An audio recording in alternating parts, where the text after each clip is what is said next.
We are currently approaching the beginning of the fall and the Halloween season, which for me is the best season of the year for horror movies. They are fun year round, but this is definitely horror movie season.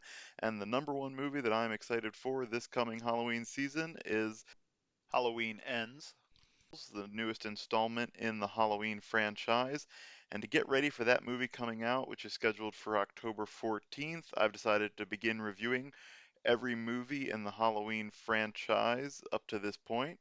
There are a total of 13 movies in the franchise, including Halloween Ends.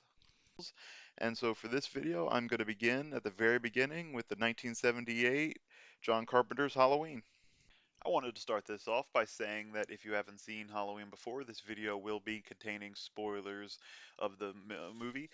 And if you haven't seen it before, I would recommend that you do that as soon as possible because this is one of the greatest horror movies of all time, in my opinion, and it is one of the greatest horror franchises of all time, and this movie is the one that started it all. I also wanted to note that for the purposes of this review, I'm only going to be reviewing information that's available from this first movie. As we know, as you get into the sequels, there are multiple timelines and even you could say an alternate universe version that does exist. But for this one, we're only going to review what's available to us from the original film. So let's discuss the movie. The movie starts on Halloween night 1963 when a young 6-year-old Michael Myers goes into his house, goes upstairs, and murders his older sister Judith. Why does he do this? We don't know. We're never given a reason for that in this movie. After killing his sister, Michael goes outside and runs into his parents. They're confused as to why their son is sitting there holding a bloody butcher's knife. They don't know what's happened inside yet.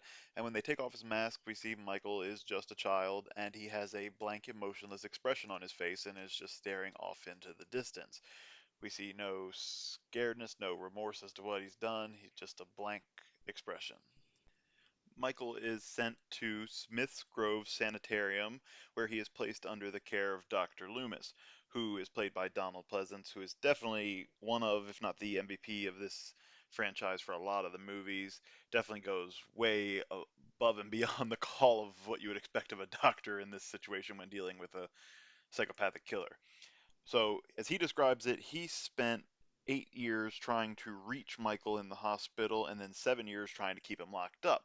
And this is where the movie picks up. It's 15 years later when Michael is 21. It's October 30th, the day before Halloween, and the doctor is planning to take Michael to appear in court so that he can attempt to continue to keep him locked up. What he doesn't know is that Michael has gotten out of the sanitarium somehow and is wandering around outside with other patients. This is never explained in this movie as to how Michael got out of the sanitarium in the first place, but he manages to steal the car that Dr. Loomis and his nurse have arrived in and drives off in it. A couple other things to note at this point in the movie would be that Dr. Loomis gives us our only explanation as to why Michael has done this, and that's that he, after spending 15 years with him, thinks that Michael is just pure evil. He says he has the blackest eyes, the devil's eyes, and he thinks he's just a force of pure evil that needs to continue to be locked up continuously. And the other point I'd like to point out here is that Michael driving is a little bit odd because Michael's been locked up since he was 6 years old. He gets in the car and takes off no problem.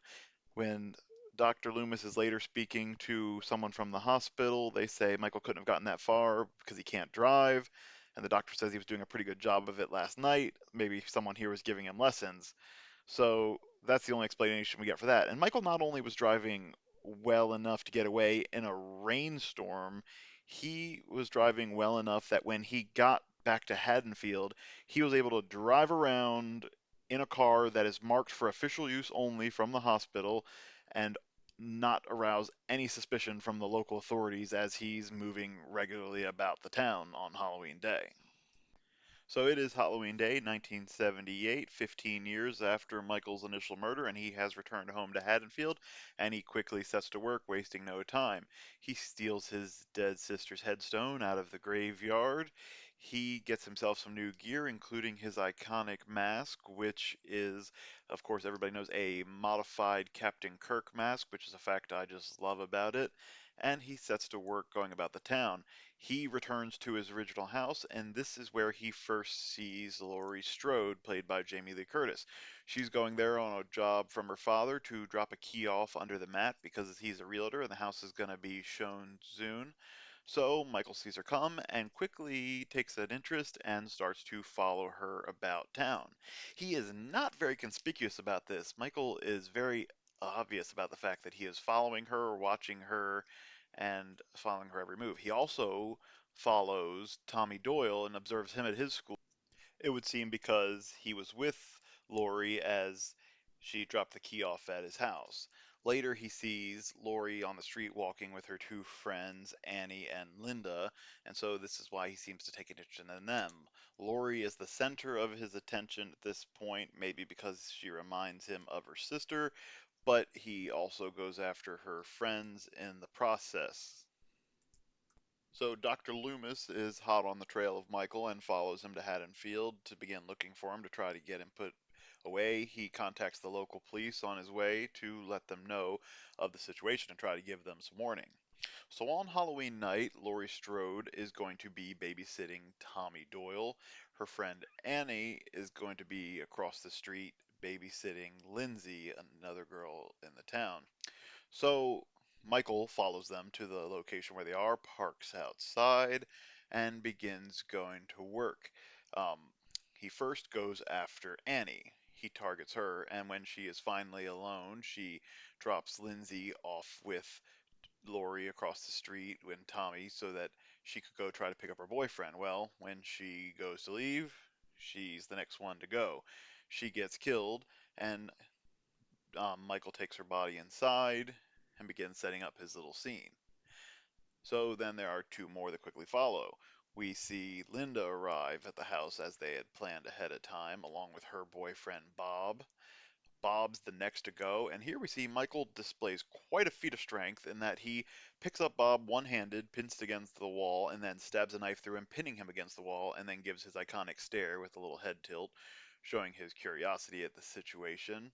He then goes upstairs and kills Linda. So Lori's across the street and she's waiting to hear back from Annie to come pick up Lindsay, who's there, and she doesn't. So eventually she gets curious enough and she decides to go over and check things out for herself. She gets over there and sees Michael's scene that he's created. He's placed Annie on the bed in front of his sister's headstone, and he has also put Linda and Bob in poses in the room, and then he tries to attempt to kill Lori. His first attempt fails, and she gets away, and she makes it out of the house and runs across the street. We need to talk about one thing here, and that's that Michael must have been moving at very quick and yet quiet speeds because Lori comes in through the door into the kitchen. When she comes back down to leave, that door has been propped closed with a rake on the outside. So this means Michael had to prop this door closed and then enter another door in the house quietly and get upstairs and hide in the doorway, all in the time that it took Lori just to go upstairs through the house and find the bodies. So he is moving very quick and very quiet. Michael pursues Lori. Another interesting thing here is that as she is running away, no one reacts or cares that she's outside screaming for help. A neighbor sees her and just shuts off his light and closes his blinds, probably thinking it's some sort of teenagers having Halloween mischief.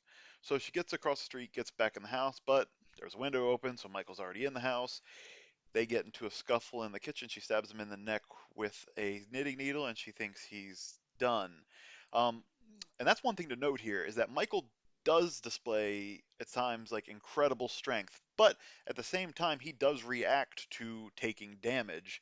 He gets every time he gets hit, he does go down, and it takes him a few moments to recover. Whether he's actually recovering or he's just playing possum, you're not sure, but he does always get back up. So when she's upstairs, that's what happens. He gets back up, comes up the stairs. She hides the kids and attempts to hide. She hides in the closet. He breaks in. She stabs him in the eye with a coat hanger, and he reacts again, falls down. She tells the children to run outside, and they do, and this alerts Dr. Loomis to which house he's in. So Dr. Loomis comes in as they're having another struggle. She pulls off Michael's mask, and we actually get to see his face. As he's putting it back on, Dr. Loomis fires his first shot and then fires five more, shooting him a total of 6 times, sending him off the balcony and out into the backyard. Jamie asks if that was the boogeyman, and he says, in fact, it was. When Dr. Loomis goes to look outside, Michael's already gone. So that is one time where he recovered very quickly. And that is the end of the movie. So there are a few other points in the movie that I would like to emphasize, and the first is that for this first movie, Michael actually doesn't have that high of a kill count. Throughout the entire movie, he kills a total of 5 people. The first kill is his sister Judith when he was 6 years old. He stabs her to death. Next, when he's on his way back to Haddonfield, he kills a mechanic to steal his overall jumpsuit and get rid of his hospital clothes. And then it's on the night of Halloween, he has three more. He kills Annie by strangling her, he kills Bob by stabbing him, and he kills Linda by strangling her with a phone cord. And that's it. Maybe one bonus kill for the fact that he kills the dog at the house that they're in. Another thing I'd like to point out in the organization of this movie is at different times this movie uses just the right amount of good detail, and at other times it uses just the right amount of vagueness. For vagueness, for example, we don't know why Michael chose to kill his sister at age 6. We don't know why he chose to return this Halloween night 15 years later. All we know is that Dr. Loomis says that when he was in the hospital, Michael would just stare at the wall, but he felt like he was always staring past the wall, staring here to Haddonfield, waiting for a silent alarm to go off, and this is when it happened. We don't know why he chose to go after Laurie Strode, other than the fact that she walked up to his house. Later sequels would indicate that she was his sister, but that's not maintained in all timelines. And in this movie, that's not indicated at all, so we don't know that at this point. So it leaves a lot to the imagination. All we know is that Michael is a killing force of evil who has come back to his hometown to continue what he started at age 6. And that's why in the original script he was just referred to as the Shape. Another thing I like about the movie is the attention to detail, though. For example, if you look at Michael's attire, everything he is wearing in the movie is explained. He escapes from the hospital in gowns, and we see that he has later killed a mechanic and stolen his jumpsuit, so that explains that part of his outfit. We then see that he has broken into a hardware store, and this explains multiple things. They said that he stole some Halloween masks, so this explains where he gets his iconic mask. They also say he stole some rope and a couple of knives. So this explains where he gets his weaponry for the movie, and as well as equipment that he's using. I'm sure that when he stole the gravestone and for other purposes that he's been up to, because he gets up to quite a lot. I even love the fact that there are a series of small mistakes that made it into the final movie. Four notable ones are in the beginning when Dr. Loomis and his nurse go to pick up Michael. When he tries to take the car, he breaks the passenger side window. If you watch closely, you'll see that the actor has a wrench taped to the inside of his hand that he uses to help do this break of the glass. Next, when we see Lori and Tommy Doyle walking down the street, if you look carefully in the background, although they're supposed to be in a small town in Illinois, there are clearly some palm trees shown in the background. And third, you will see in the scene where Lori sees Michael standing by the hedge. When Annie goes over to take a look, when she turns around, a small puff of smoke goes by her head. This is from a crew member who was smoking off the camera. And the last one I wanted to point out is in the final credit scene, it says that they give credit to an actor who played Michael at age 23. However, in this movie, Michael would only have been 21. He was age 6 in 1963. 15 years later, 1978, he would only be 21 years old. Just some small details that are fun to observe. So, looking at scores and fan reception to this movie on Rotten Tomatoes, the movie is given a 96% fresh score by critics and is given a 89% fresh score by audiences. Over on IMDb, it gets a little bit of a lower score than I would have expected. It gets a 7.7 out of 10 average with over 271,000 votes. For me, there's no question. I give this movie a 10 out of 10 score. I truly think that this is one of the best horror movies of all time and one of my personal favorites. So I think it deserves that perfect score. So that is my review of the 1978 horror classic Halloween. I'm going to continue reviewing all of the movies in the franchise leading up to the debut of the newest movie, Halloween Ends. And I'm going to discuss various aspects of these movies, including the various timelines that exist. So I hope you have enjoyed this video. Please leave your comments and thoughts on this movie and any other movies in the Halloween series. Please like and subscribe to the channel and keep an eye out for the next video coming soon.